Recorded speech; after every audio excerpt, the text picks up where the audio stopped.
আজকে দুপুরে আপনার নর্মাল ডেলিভারির মাধ্যমে আলহামদুলিল্লাহ আল্লাহর অশেষ রহমতে 6টা নবজাতক শিশুর ভূমিষ্ঠ হয়। ওরা খুব কেয়ার করে আমাদের এই বাচ্চাগুলোকে একের পর এক একটা 1 মিনিট পর পর এক একটা বাচ্চা জন্মগ্রহণ দুনিয়াতে আসে। এরপর আমরা খুব যত্ন সহকারে ওগুলাকে আবার নিউন্যাটাল কেয়ার ইউনিটে নিয়ে গেছি, এনআইসিইউতে। ওরা আবার যারা আপনার নবজাতক শিশু ডাক্তার আছে তারা আবার তত্ত্বাবধান করতেছে।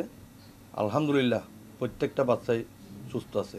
যখন ধরা পড়েছে যে ওনার বেবি 6টা, তখন ওনার এই যে সাহসটা ওনাকে মানে অনেক দূর এগিয়ে নিয়ে গেছে। না হলে সাহস না হলে 6টা বাচ্চা আসলে নর্মালি হওয়া অনেকটা কঠিন হয়ে পড়তো।